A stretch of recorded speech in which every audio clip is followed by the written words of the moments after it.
अपशिष्ट हम सभी के जीवन के लिए खतरनाक समस्या है, क्योंकि इसकी वजह से आज हर दिन नई नई बीमारियां फैल रही है। इन बीमारियों की वजह से हर दिन लाखों लोगों की मौत हो रही है। यदि हमने जल्दी अपशिष्ट को प्रबंधन के बारे में कुछ नहीं किया तो हमारे आने वाले बच्चों के लिए यह अपशिष्ट बहुत घातक साबित हो सकता है। ठोस अपशिष्ट का अर्थ आसान भाषा में कहें तो हमारे घरों, स्कूलों, कार्यालयों, उद्योगों आदि में जिन कठोर चीज़ों को एक बार उपयोग करने के बाद फेंक देते हैं उसे ठोस अपशिष्ट कहा जाता है। जैसे प्लास्टिक की वस्तुएं, कांच, धातु, चमड़ा, दवाई की शीशियां, इलेक्ट्रॉनिक सामान आदि। कई ऐसे उत्पाद हैं जो कि कई साल बीत जाने के बाद भी कभी नष्ट नहीं होते हैं। ठोस अपशिष्ट प्रबंधन के लाभ। ठोस अपशिष्ट प्रबंधन करने से जन स्वास्थ्य और पर्यावरण इन दोनों को लाभ होता है। जब ठोस अपशिष्ट का सही तरीके से प्रबंधन किया जाएगा तब बीमारियों के फैलने का कोई डर नहीं रहेगा, जिसकी वजह से हमारे देश के जन स्वास्थ्य में सुधार होगा और लोगों को श्रम करने की क्षमता बढ़ जाएगी। इसकी वजह से जहरीले और खतरनाक पदार्थों की निकास कम हो जाएगी, जिससे जल प्रदूषण को रोका जा सकता है। भस्मीकरण जैसी प्रक्रियाओं से हमें बिजली उत्पादन के लिए सस्ती ऊर्जा प्राप्त होगी। अगर हम ठोस अपशिष्ट का निपटान करेंगे तो हमारी जमीनें बंजर नहीं बनेंगी। इससे कृषि उत्पादन की क्षमता बढ़ेगी। ठोस अपशिष्ट का पुनः चक्रण करने से हमें कच्चा माल मिलता है। इससे बनी चीजें हमें बहुत सस्ते में मिल जाएंगी।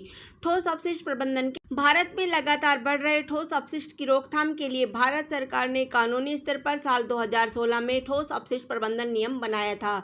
इस अधिनियम का सबसे ज्यादा प्रभाव नगरीय क्षेत्रों में होगा। इसके अलावा इस अधिनियम में सरकार के सभी मंत्रालयों, प्रशासनिक कार्यालयों और प्रदूषण नियंत्रण बोर्ड के कर्तव्यों का वर्णन किया गया है। इस नियम के अनुसार बायोडिग्रेडेबल और खतरनाक घरेलू अपशिष्टों को हर घर में अलग अलग पात्र में डाला जाएगा। इसके बाद अपशिष्टों को शहरी निकाय के प्रतिनिधि को सौंप दिया जाएगा। इसके अलावा जो व्यक्ति प्रतिदिन 20 टन या महीने का 300 टन अपशिष्ट का निर्माण करता है उन्हें स्थानीय निकाय की अनुमति लेनी होगी और कर भी देना होगा। ठोस अपशिष्ट प्रबंधन के प्रकार। ठोस अपशिष्ट प्रबंधन के प्रकार: अपशिष्ट पुनः प्रयोग, अपशिष्ट का पुनः चक्रण, भस्मीकरण, गैसीकरण, पाइरोलिसिस, अपशिष्ट पुनः प्रयोग। इसमें उत्पादकों और उपभोक्ताओं को अपशिष्ट का पुनः उपयोग के लिए प्रोत्साहित किया गया है।